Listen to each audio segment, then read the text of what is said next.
Selamat berjumpa kembali anak-anak. Apa kabar hari ini? Ibu berharap kalian semua dalam keadaan sehat-sehat. Nah, pada pertemuan kali ini kita akan belajar tentang teks eksposisi. Apa itu teks eksposisi?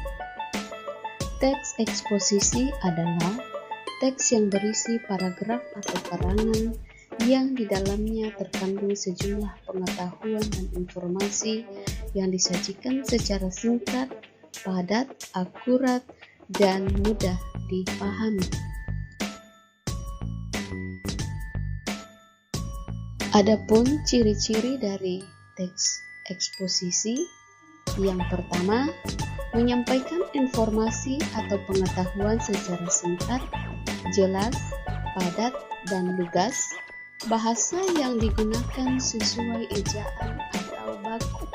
Yang kedua, informasi atau pengetahuan berdasarkan kondisi sebenarnya atau bersifat faktual.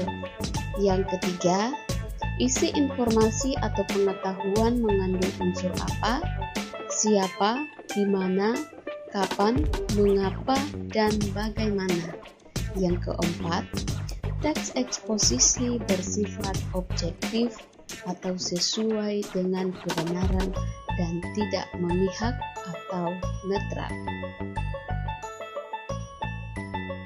Adapun struktur teks eksposisi ada 3, yaitu yang pertama, pernyataan pendapat atau tesis. Pernyataan pendapat adalah bagian teks yang berisikan tesis dari sang penulis. Pernyataan pendapat ini biasanya disebut juga dengan istilah pendahuluan.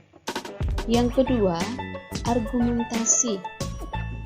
Argumentasi merupakan bagian yang berisikan alasan yang dapat memperkuat argumen penulis dalam memperkuat ataupun menolak suatu gagasan. Yang ketiga, penegasan ulang pendapat atau rekomendasi. Pada bagian ini berisi penegasan ulang pendapat sang penulis.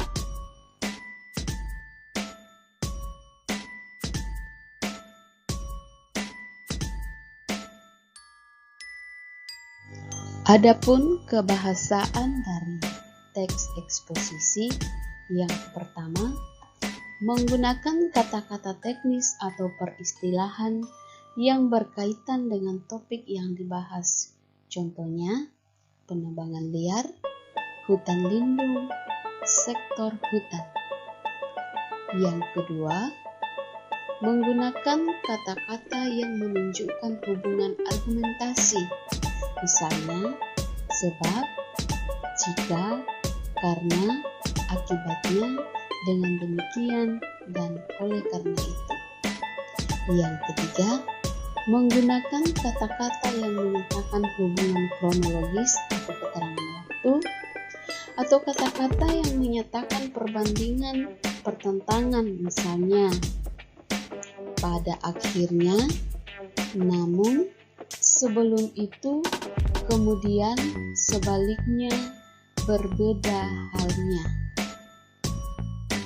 Yang keempat, menggunakan kata kerja mental seperti diharapkan, memperkirakan, memprihatinkan, mengagumkan, menyimpulkan, menduga, berasumsi, dan berpendapat. Yang kelima, menggunakan kata-kata rujukan seperti berdasarkan data, merujuk pada pendapat.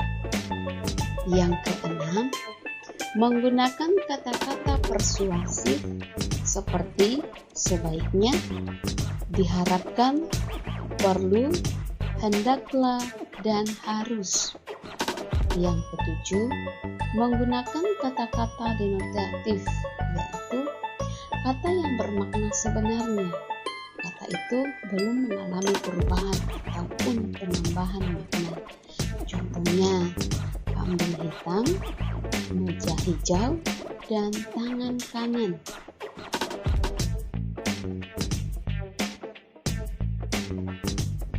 Anak-anak, demikianlah penjelasan materi dari Ibu.